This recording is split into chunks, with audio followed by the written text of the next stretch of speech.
People always say weddings bring families closer, but sometimes, they quietly remind you how far apart you've really grown. I wore the soft pink dress I'd saved for years. I even baked banana bread, his favorite when he was younger. I ironed my old cardigan, the one with tiny pearl buttons, because he once said it made me look like those sweet moms on old TV shows. But when I walked into the wedding hall and saw there wasn't a single seat near him saved for me, something in my heart shifted. And that small shift? It changed everything. Spring in Upper Michigan is quiet. Not the peaceful kind of quiet, more like the lonely kind, like you've been forgotten. My little house sits by a still lake, hugged by tall pine trees and old memories. I live alone now. Mark, my husband, passed away 4 winters ago. Our son, Owen, hardly visits anymore. But I get it, young people have their own lives to live. That's what we raise them for, right? My days are slow now. I bake banana bread in the mornings. I read the local paper with a lukewarm cup of coffee. I water the same stubborn row of tulips out front, the ones that never bloom on time. Sometimes I watch the mail truck drive by without stopping. And sometimes, I wonder if it's stopping at the next house down the road, for someone else who also checks their mailbox and pretends they're not hoping for anything. 3 weeks ago, Owen called. He told me he was getting married. He sounded happy, but distracted. Her name was Lauren. When I asked about the wedding plans, he said they wanted something simple but elegant. Then he kind of drifted off. He didn't ask what weekends might work for me. Didn't ask what I thought. I offered to help, to bake a pie for the rehearsal dinner. He gave a soft laugh and said, "That's sweet," but told me they had everything handled. When we hung up, I just stared at the phone. I felt something heavy settle inside me, something I didn't say out loud. Like I'd suddenly become just a guest in a story I always thought I helped write. Still, I stayed hopeful. I picked out the dress, cleaned the porch, even hemmed the sleeves on my coat. A part of me truly believed, maybe this wedding could bring us a little closer again. But sometimes, the biggest heartbreak doesn't come with yelling or slammed doors. Sometimes it's in the quiet. In small, polite moments that feel like tiny cuts you keep trying to ignore. The kind of silence that crawls into bed with you and makes you wonder when you stopped being needed. The wedding was at a fancy lakeside resort, 2 hours away. Big wooden beams, huge windows that looked out over the water. Owen said Lauren wanted it to feel modern but timeless. I got there early, habit, I guess. I wore that pink dress I'd kept ready for a moment like this. Soft pleats at the waist, neat hair, light lipstick. Exactly what a mother wears to her son's big day. When I walked through the lobby alone, a girl at the front desk handed me a name tag. She smiled like she had no idea who I was. The tag just said, Sylvia Hartley. No mother of the groom. No ribbon. Nothing special. I held it for a second, then clipped it on. Inside the main room, people gathered in happy little groups. Laughter floated through the air while waiters carried trays of fancy drinks and tiny food. I saw Owen near the front with Lauren, surrounded by strangers. He didn't see me. One of the wedding staff, young guy with a headset, led me to a table in the back corner. I looked around. All the closer tables had signs, groom's coworkers, bride's extended family, maid of honor's parents. My card just said, Sylvia. No last name. No title. I sat between a home insurance salesman and a woman who raised alpacas in Vermont. They were nice, but they didn't know Owen. They mostly talked to each other all night. During the toasts, the mic went to Lauren's dad, her brother, her college roommate. There was a joke about tequila and a story from summer camp. Someone asked if the groom's mom would say a few words. Lauren just laughed and said, maybe. Later. Then they moved on. Dinner came and went. I had the chicken, it was dry. A butter roll sat untouched on my plate. No one at my table finished their food. The desserts were fancier than they tasted. I tried the lemon tart, but it left more bitterness than sweetness in my mouth. Owen never came to my table. Not once. He danced with Lauren, then with her mom, then someone's aunt. I waited. Fixed the hem of my dress 3 times. Smiled at a photographer who walked past me twice without lifting his camera. By the end of the night, I was still sitting in that rented chair, surrounded by empty plates and the soft hum of people moving on, while I quietly stayed behind. Most of the guests were already on their way to their cars when I quietly folded my napkin and tucked it under my glass. No one said goodbye. No one even noticed I was leaving. A whole week passed before Owen finally called. He said he wanted to have me over for dinner, just the 2 of us. Said Lauren would be out with her friends. He tried to sound relaxed, like it was no big deal, but I could tell he'd practiced what to say. I didn't ask any questions. I just said I'd be there. That night, I wore the same cardigan I'd worn when I first brought Owen home from the hospital. It still fit, soft at the sleeves, worn in all the right places. I baked a tray of oatmeal. cookies, wrapped them carefully in foil, and headed out. The drive was quiet. The roads were clear, but the sky was that flat, gray color that makes you feel like winter's still hanging around, even if the calendar says it's spring. Owen's new place sat in a neat neighborhood on the edge of town. Brick house, trimmed. Bushes, matching porch lights, one of those homes where even the welcome mats look new. He opened the door with a quick smile and gave me a light hug that barely touched my shoulders. Then he led me through the hallway to the kitchen. But dinner wasn't ready. In fact, there wasn't even any food on the stove. Instead, the table was already set for two. There was a bottle of wine already opened and a small stack of papers sitting neatly beside the plates. The papers were clipped together with sticky tabs, and a blue pen lay across the top. Owen poured me a glass of wine and asked how the drive was. He said the cookies smelled amazing. But his words felt like lines from a play, well rehearsed. But not really his. Then he gestured toward the stack of papers. He said it was nothing serious, just something to make things easier if anything ever happened to me. Just a standard legal form, he said. A durable power of attorney. Everyone's doing it, he added, like it was no big deal. He spoke like it was the weather, calm, distant, almost cold. I picked up the packet. The first page was full of legal words I didn't need to read twice. The meaning was clear: Owen would have full control over money, property, decisions. It didn't say son. It said agent. It said authority. It said power. He smiled and said, "No rush." But the pen was already uncapped, waiting. That's when I noticed there was no dinner. No smells coming from the kitchen. Just empty plates, wine, and paperwork. A quiet request hiding behind polite words. I gently placed the papers back on the table and told him I'd take them home and look them over carefully. He nodded, just once, and sipped his wine. He didn't push. He didn't have to. The silence between us spoke louder than anything else. After that, we made small talk. Nothing important: weather, neighbors, a TV show I'd never seen. When it was time to go, he walked me to the door and gave me another hug, even lighter than the first. I sat in my car for a long time before turning the key. My hands rested in my lap. The cookies were still on the seat beside me, untouched. After a minute, the porch light turned off. Motion sensor. Automatic. Just like everything else that evening. When I got home, I didn't take off my coat.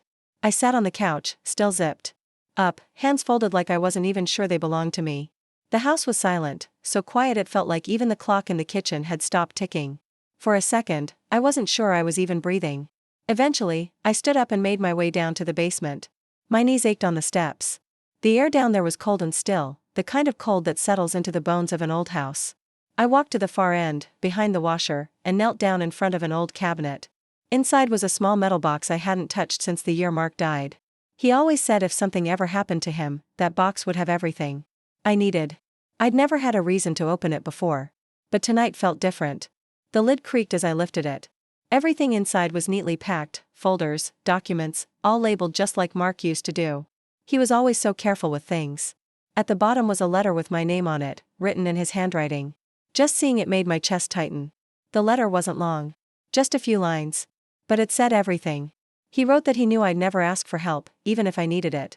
And that's why he had already taken care of things, to make sure I'd never have to face the hard stuff alone. Mark had written in his letter not to tell Owen, not because he didn't love him, but because he understood how people could change when money got involved.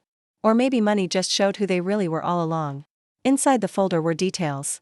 About 2 bank accounts in my name.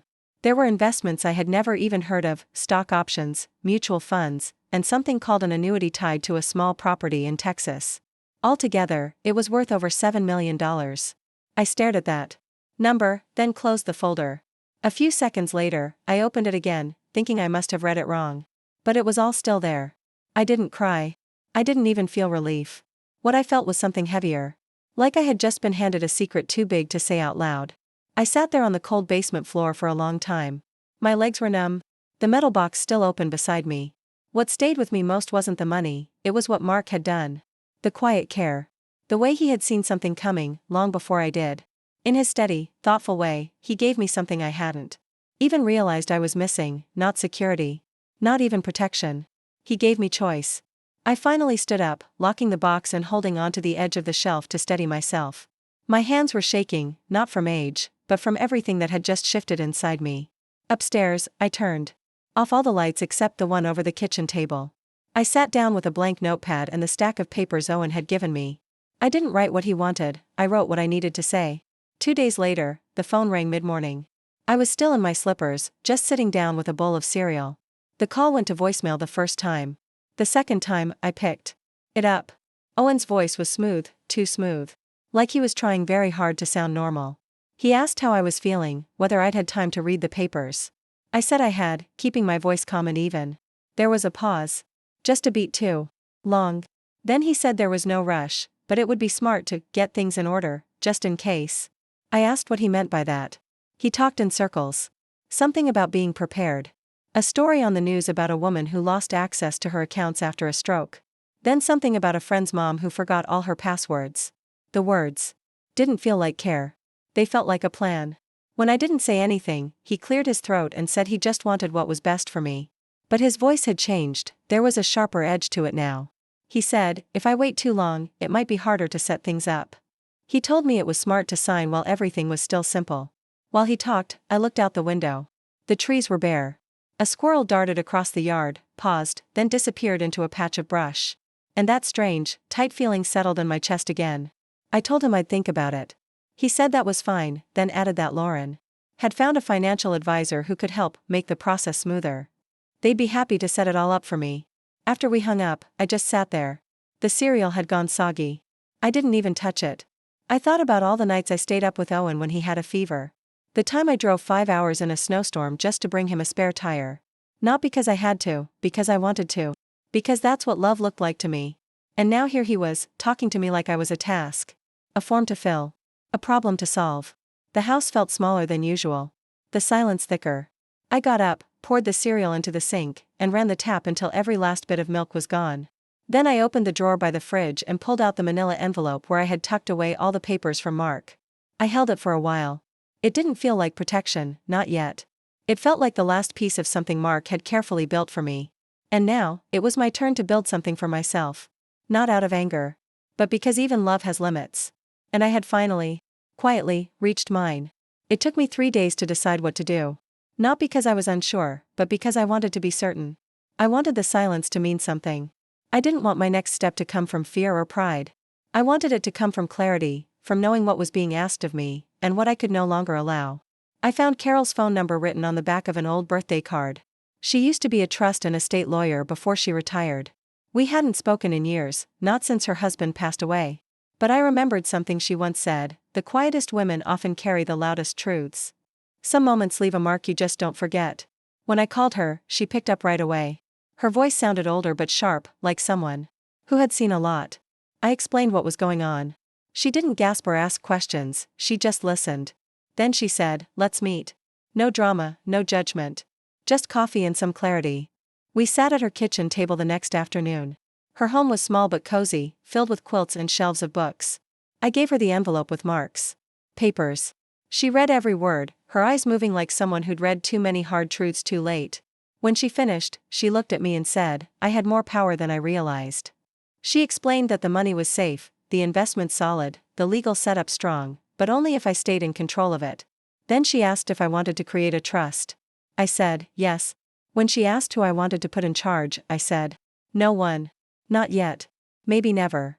She nodded, like she understood exactly what I meant. Next, she told me to bring everything Owen had given me. I pulled the papers from my bag. She didn't flinch. She skimmed through and said the wording was pushy, meant to take control, not care for me. It wasn't paperwork written with love. It was written to take over my life. So we rewrote everything. We moved the accounts into a private trust that only I could access, with clear conditions no one could break. Carol added a rule: if anyone ever wanted to take over, 2 doctors would have to agree I couldn't make decisions for myself. Only then could anything change. She handed me the pen. I didn't sign quickly. I took my time, not because I was scared, but because it felt important. Like I was finally drawing a line I should have drawn long ago. A simple signature that said, I matter. I'm not invisible. I'm not here for anyone else to control. When we were done, Carol put everything into a thick folder and told me to keep it somewhere safe but easy to get to. So I hid it behind a box of dishwasher pods under the sink, where no one ever looks. On the drive home, the air felt different. Not lighter exactly, but sharper, like I could finally see my life clearly. For the first time in a long while, I didn't feel like someone's forgotten mom.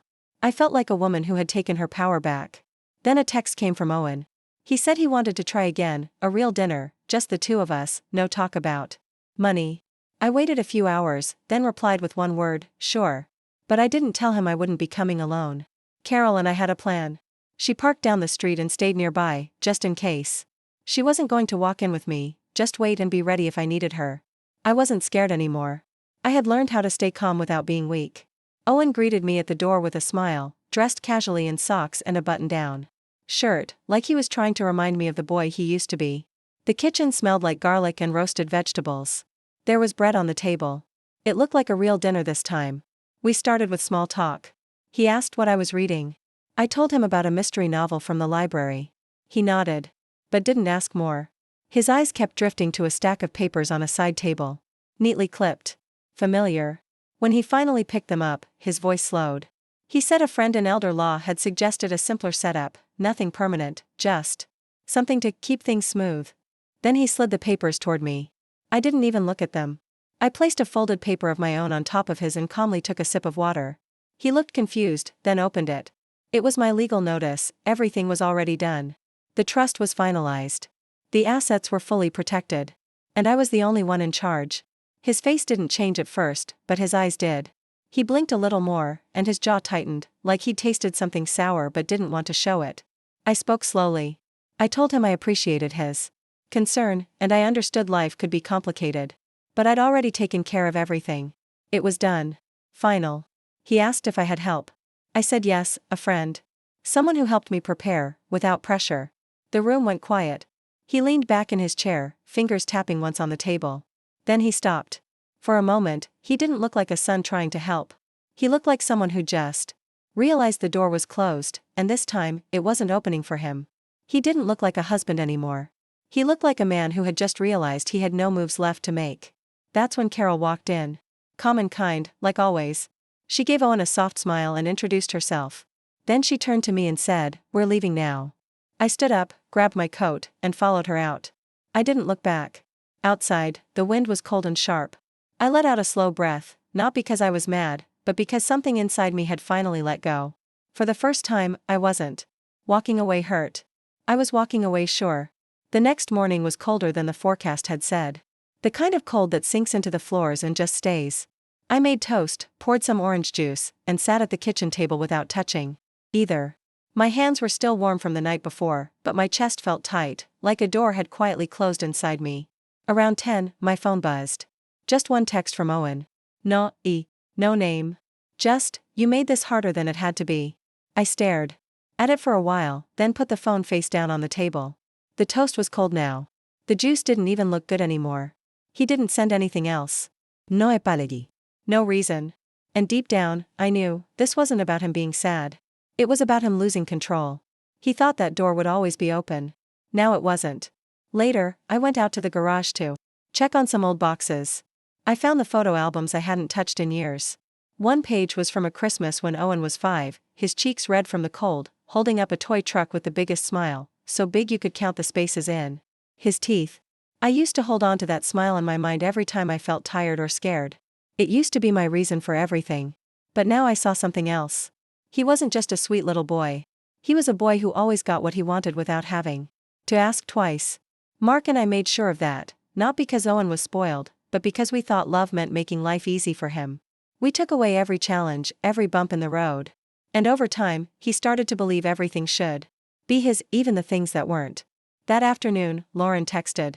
She said she was sorry things had gotten tense. That they were just trying to plan smart, that she was around if I ever wanted to talk. Then she wrote something that stuck with me: "You raised a strong son. We just wanted to support his future." I read it twice. It sounded nice. Polite.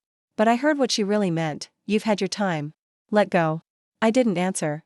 I set the phone down on the counter and left it there. That night, I poured the orange juice down the sink, not because I was mad. I just didn't want to drink something that had lost its warmth. I stood by the window and looked out into the dark. The sky was already pulling winter over the houses. I didn't cry. I didn't pace. I just stood there. Because sometimes the clearest answer is no answer at all. And sometimes, when a door closes, you're not supposed to open it again, not out of guilt, not out of habit, and definitely not just because someone is family. The house had never been noisy, even when Mark was alive. But after that last moment, with Owen, the quiet felt different. It didn't feel calm anymore. It felt final, like a line had been drawn. I started moving slower through the rooms, not because I was tired, but because there was no need to rush. My days got quiet and gentle. I folded towels carefully. I wiped counters even when they were already clean. I watered the plants at the same time every morning. I wasn't waiting for a call, but I still noticed when it didn't come.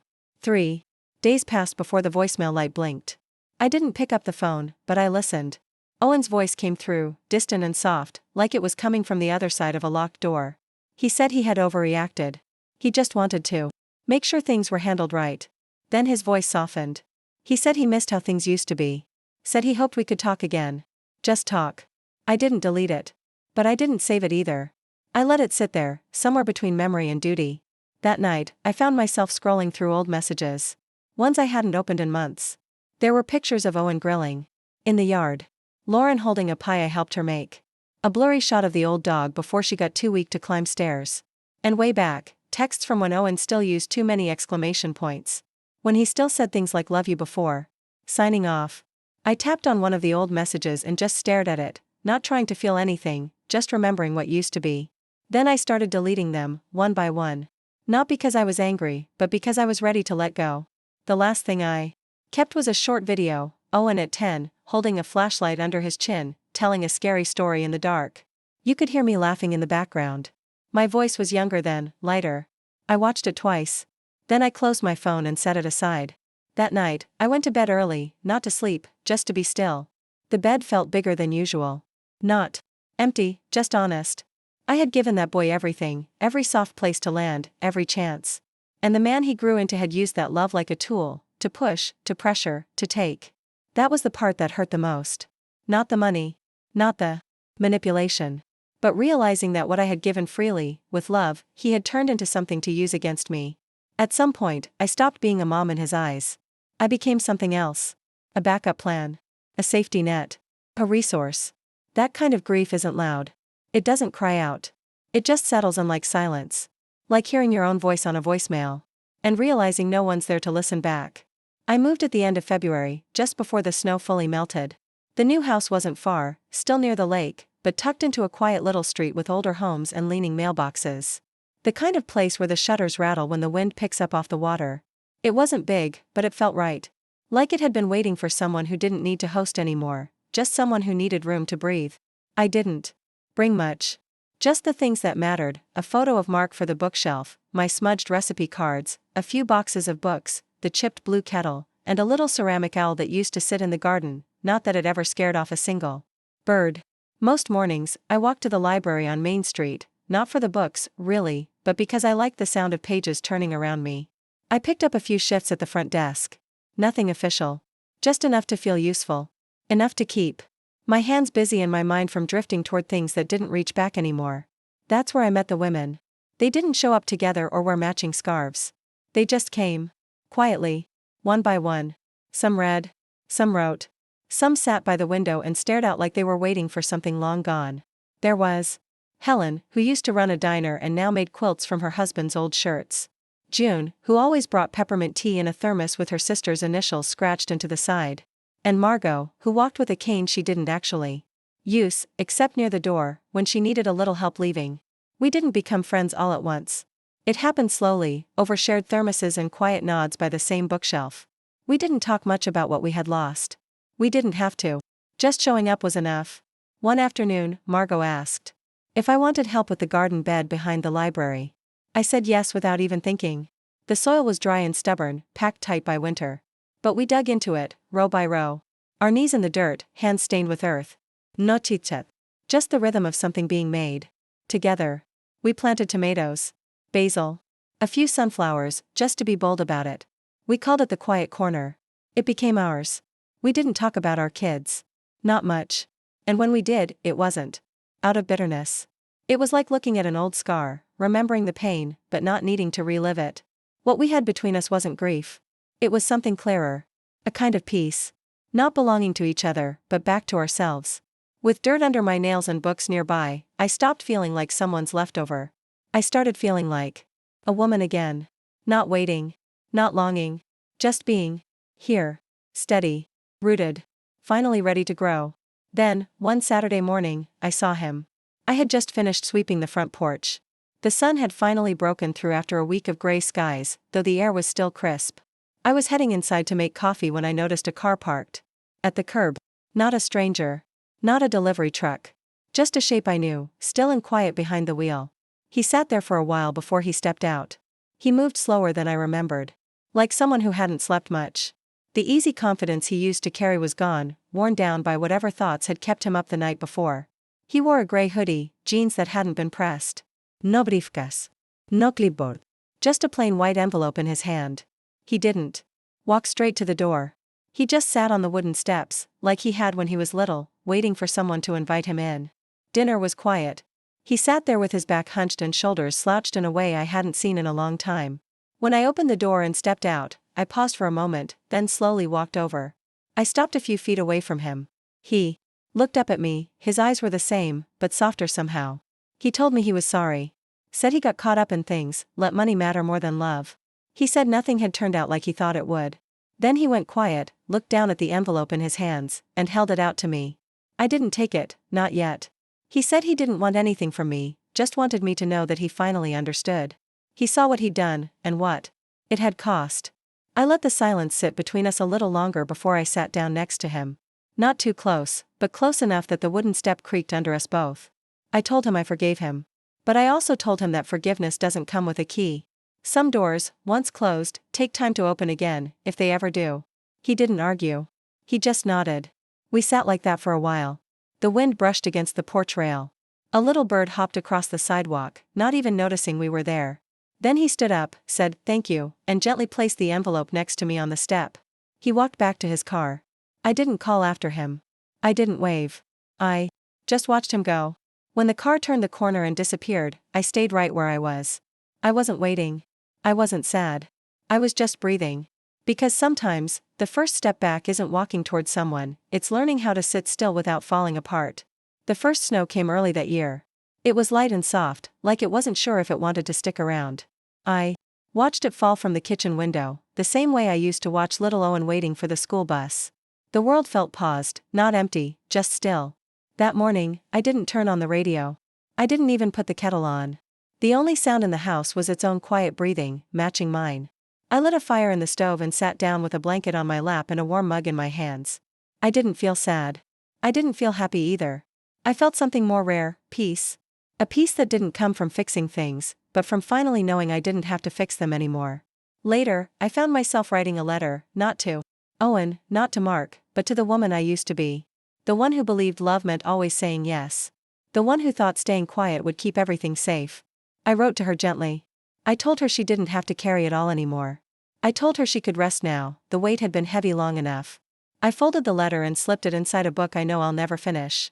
Some stories don't need a perfect ending. Sometimes, they just need to be let go.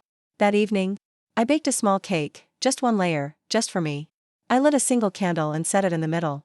No one sang. No one clapped. I closed my eyes and made a wish. Not for anyone else. Just for me. A wish for stillness. A fresh start. A life that didn't need to prove anything to anyone. Then I blew out the candle. The room didn't feel silent, it felt complete. And if this story stirred something quiet in you, something you've tucked away for years, just know this, you're not alone. Every woman who's ever felt invisible still carries a light inside her that no one can take. If you've ever walked away from something that once tried to define you and found your true voice on the other side, I hope you hold on to that voice gently. And if you feel ready to share even a small piece of your own story, I'm here. I'm listening. Because sometimes, being heard is the first step back to feeling whole.